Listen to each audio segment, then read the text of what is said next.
Hola, ¿qué tal? Antes de empezar con el tema del vídeo, me gustaría desear que todos ustedes se encuentren bien en este periodo en el que estamos viviendo, en el que por motivos de una pandemia que se ha extendido por todo el mundo, estamos siendo confinados en nuestros hogares sin poder salir para evitar, obviamente, que esta pandemia se extienda.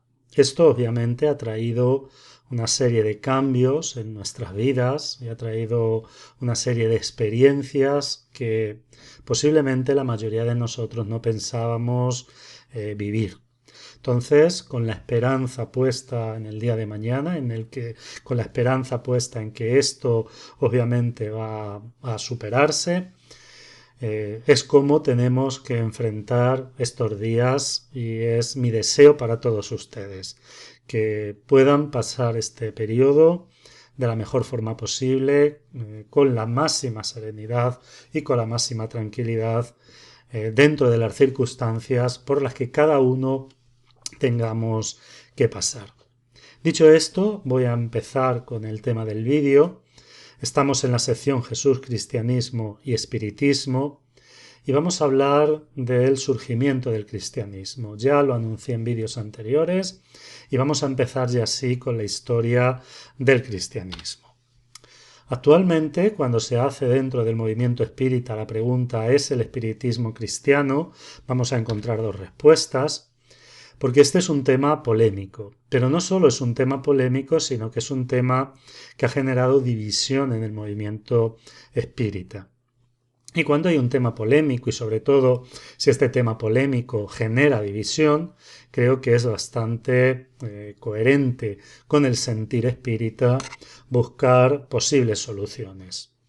Y después de reflexionar durante mucho tiempo sobre este tema, creo que una posible solución, obviamente no digo que sea la única ni que sea el único camino para buscar una solución, es tener un conocimiento lo más detallado posible de las relaciones ideológicas entre el espiritismo y el cristianismo. Y para ello considero que es fundamental comprender el cristianismo desde un punto de vista histórico, es decir, saber cómo surge el cristianismo y sobre qué bases ideológicas el cristianismo se va sustentando. Y de esta forma poder comparar estas bases ideológicas con las bases ideológicas del espiritismo. Pero antes de seguir me gustaría decir que en gran parte esta división no viene tanto por la posición de cada uno de nosotros, sino porque en muchas ocasiones no se entiende el por qué se llega a una serie de conclusiones. Y quiero decir antes de hacer toda esta serie que el hecho de que yo personalmente considere que el espiritismo no puede ser considerado como cristiano no implica que no acepte la ética de Jesús y no implica que no admire a este espíritu que obviamente es un espíritu muy evolucionado y es un espíritu que nos lleva milenios y milenios de progreso evolutivo. Por lo tanto, una cosa es la definición ideológica del espiritismo y otra cosa es la admiración, el respeto que puedo sentir hacia la figura de Jesús y por lo tanto hacia también su ética. Son dos cosas distintas y espero a lo largo de esta serie dejarlas bien diferenciadas. Actualmente el concepto común que existe al respecto de lo que es el cristianismo, sobre todo en el movimiento espírita, y es un concepto que les confieso humildemente que lo he tenido durante mucho tiempo, es que Jesús fue el fundador del cristianismo y una vez que Jesús muere son sus apóstoles los que se encargan de divulgar sus enseñanzas y que estos apóstoles son fieles a las enseñanzas del Maestro y que esto se mantiene así en un cristianismo fiel a las enseñanzas de Jesús durante aproximadamente los 3 primeros siglos y que al inicio del siglo IV, que es cuando Roma empieza a intervenir en las cuestiones del cristianismo, un poco se piensa que ahí empieza el cambio y ahí empiezan una serie de dogmas que son los que diferencian actualmente el catolicismo del espiritismo. Yo esta era la forma en la que veía el problema y desde este punto de vista, pues de alguna forma podía pensar que el espiritismo era cristiano, porque identificaba el espiritismo con ese cristianismo primitivo. Después de estudiar durante muchos años, y dedicar mucho tiempo al estudio histórico del cristianismo, después de analizar durante mucho tiempo cómo surge el cristianismo y cómo se van elaborando los dogmas del cristianismo, he de reconocer que mi idea al respecto del cristianismo era una idea errónea. Y créanme que me costó bastante tiempo y trabajo reformular mis ideas. Actualmente mi visión al respecto de lo que es el cristianismo ha cambiado y me gustaría transmitir cuál es esa visión. Y esa visión fundamentada en los documentos y en los testigos y en las pruebas que van demostrando y que van reconstruyendo la historia del cristianismo. Entonces, en esta serie vamos a ver algunos objetivos. El primero de ellos va a ser hacer un estudio de los elementos sociales que desencadenaron el surgimiento del cristianismo. También vamos a ver las bases ideológicas en las que se fundamenta el cristianismo y la época en la que cada una de ellas fueron surgiendo, y algunos acontecimientos históricos que fueron relevantes en el desenvolvimiento del cristianismo, aunque posteriormente quizás no hagan parte de la estructura del cristianismo, pero sirvieron de detonante para el surgimiento y la evolución histórica del cristianismo. Y será esa la finalidad de los vídeos que a continuación voy a ir grabando, que van a ser vídeos donde vamos a ir viendo estas cuestiones históricas y estas cuestiones teológicas relacionadas con el surgimiento del cristianismo. Allan Kardec, cuando escribe el Evangelio según el Espiritismo, en la introducción dedica un apartado a las noticias históricas. Y en las páginas 28-29 de la edición que estoy usando, hace una reflexión que a mí me parece muy interesante, porque en esta reflexión se evidencia la importancia que tenía para Kardec el conocimiento de la cultura judía para entender los evangelios. Fíjense lo que él dice textualmente.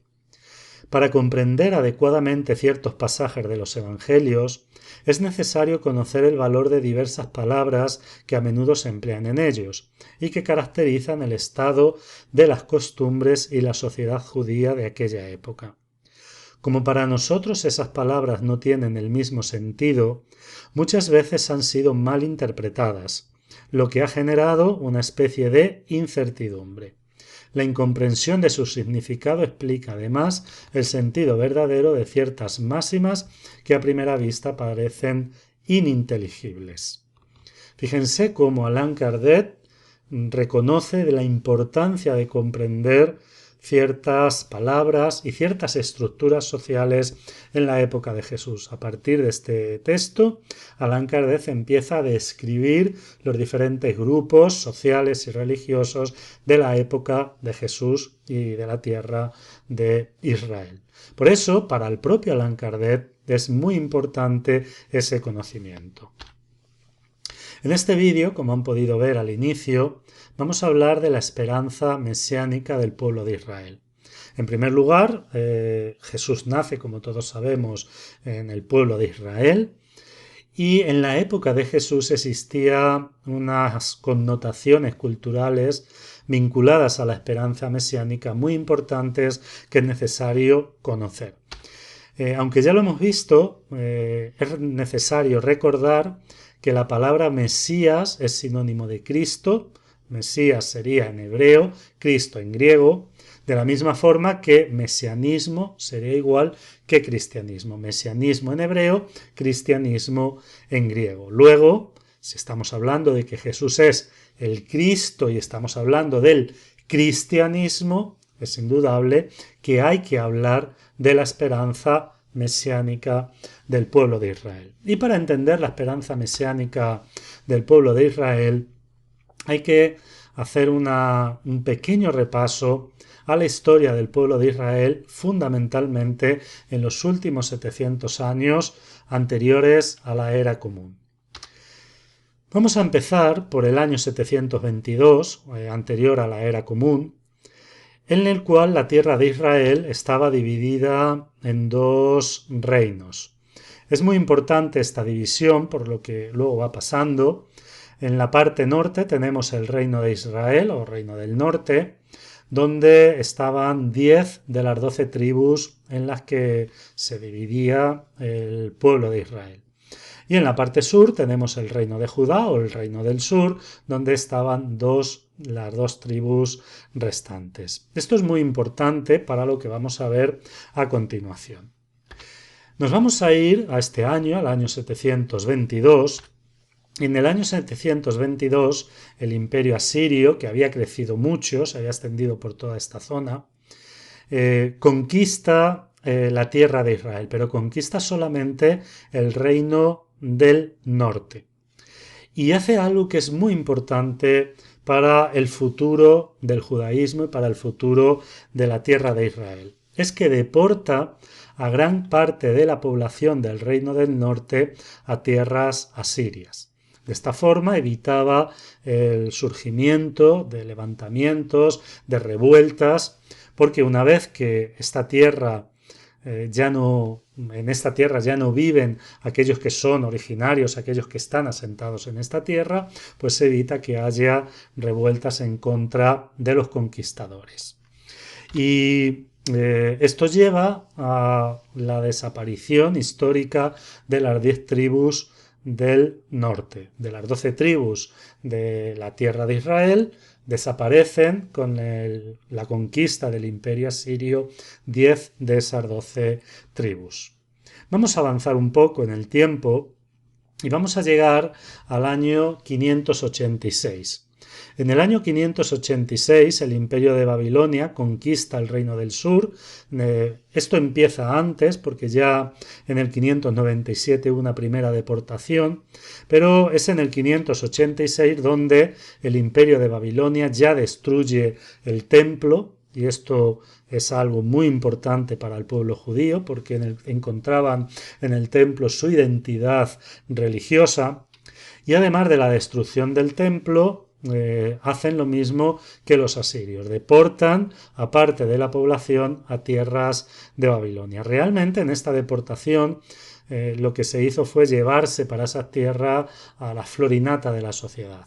Y en la tierra del reino de Judá quedó parte de la población, pero era población que no iba a hacer un levantamiento en contra de los conquistadores. Entonces se dan una serie de circunstancias que son muy características. Primero, la tierra de Israel pierde a los que se sentían dueños de esa tierra y los que sentían identidad nacional con esa tierra, que, muchos están en el imperio asirio y las tribus se pierden, pero aquellos que están en el imperio de Babilonia, es decir, aquellos que son deportados a las tierras de Babilonia, consiguen mantener su identidad nacional. Aunque estaban exiliados, ellos, por el hecho de estar exiliados, estaban viviendo fuera de su tierra, pero seguían con el amor hacia su tierra.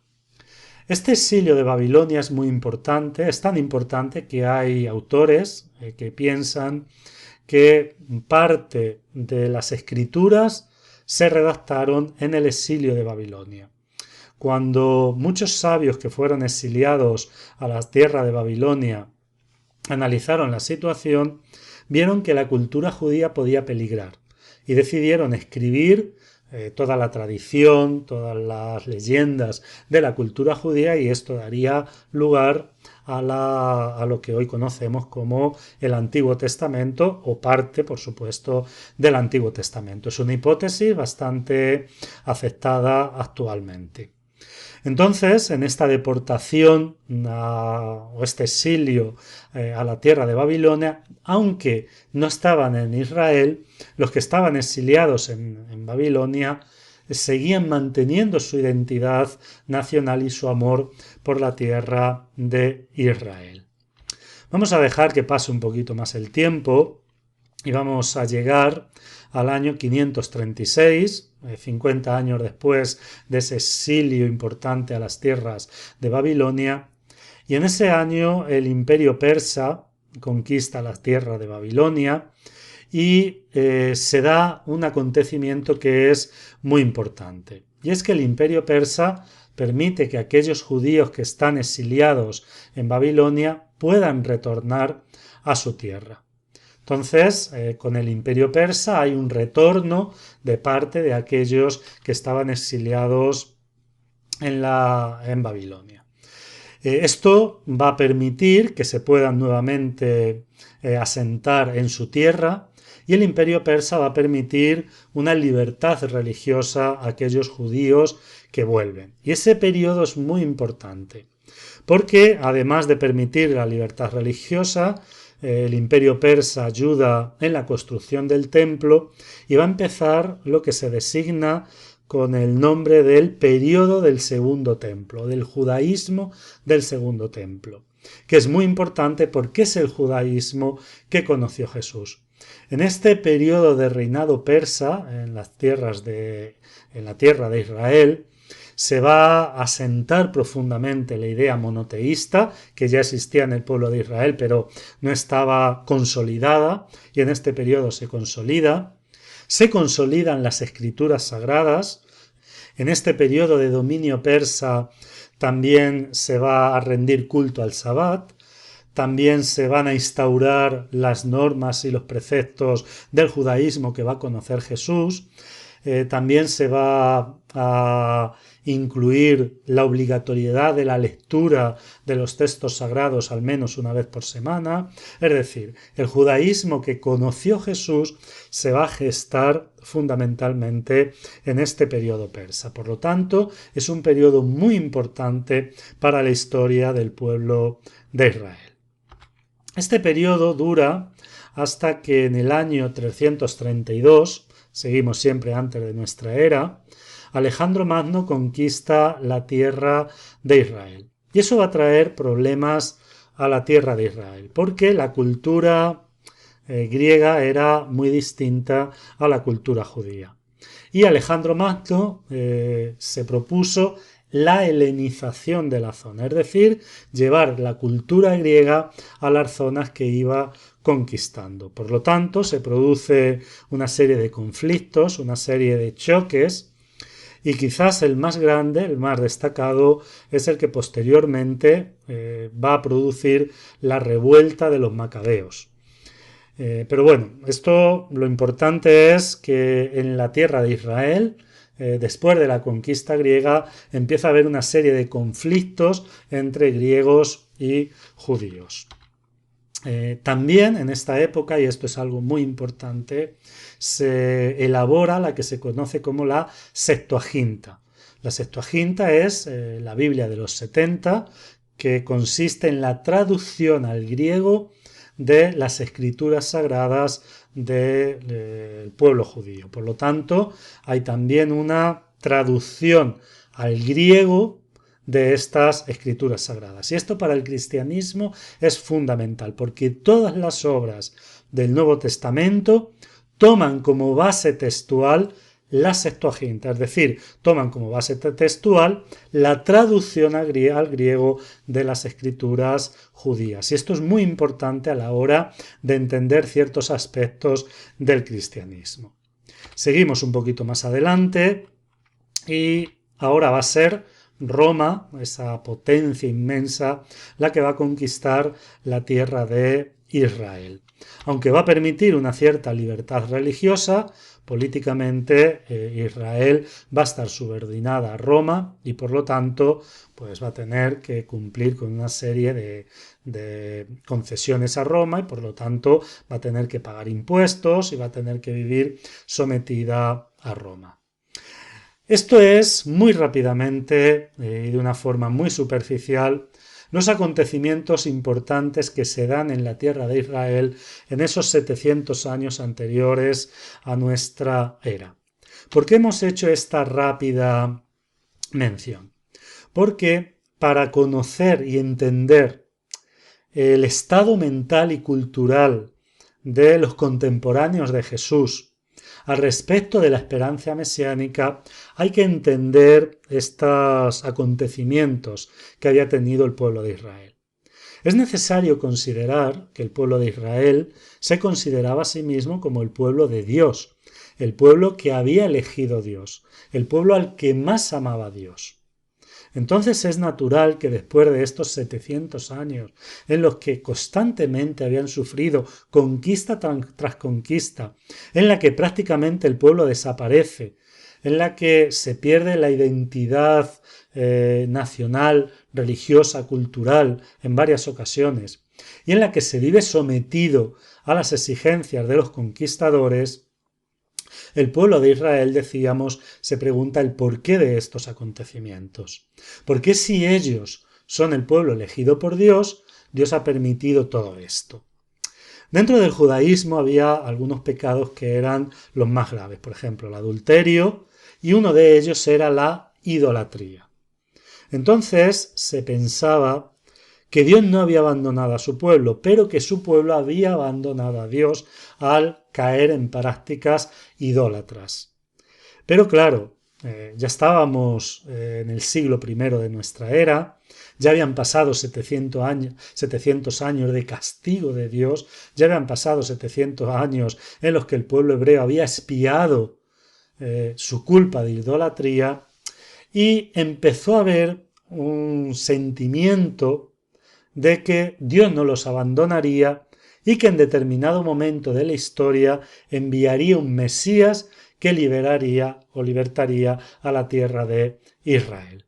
Y ese es el concepto mesiánico que existía profundamente arraigado en la tierra de Israel en la época de Jesús. Fíjense si era tan arraigado que se calcula que desde el año 4 antes de nuestra era, del 6-4 antes de nuestra era, hasta el año 70, que es cuando se destruye el segundo templo, aparecieron dentro de la tierra de Israel unos 12 o 14 mesías. Es decir, que la tierra de Israel estaba ansiosa por el surgimiento de alguien que los libertara. Recuerden, Cristo es sinónimo de Mesías. Los 12 apóstoles en referencia a las 12 tribus de la casa de Israel. Y también el linaje davídico de Jesús. Esto es muy importante para entender el surgimiento del cristianismo. Porque lo que sucede cuando surge el cristianismo es que se centran las esperanzas mesiánicas del pueblo de Israel en una figura importante en la época de Jesús. Y esa figura es Jesús de Nazaret, al que en determinado momento empezó a vérsele como el Mesías que estaba esperando el pueblo de Israel. Y esto es fundamental para comprender posteriormente el surgimiento del cristianismo. Esa esperanza mesiánica que había en el pueblo de Israel es la simiente de la cual posteriormente va a surgir el cristianismo. Pero esto lo veremos en vídeos siguientes. Llegados a este punto, me queda agradecerles, me queda volver a reiterar ese sentimiento de que espero que todos ustedes se encuentren bien y nos vemos en el vídeo siguiente.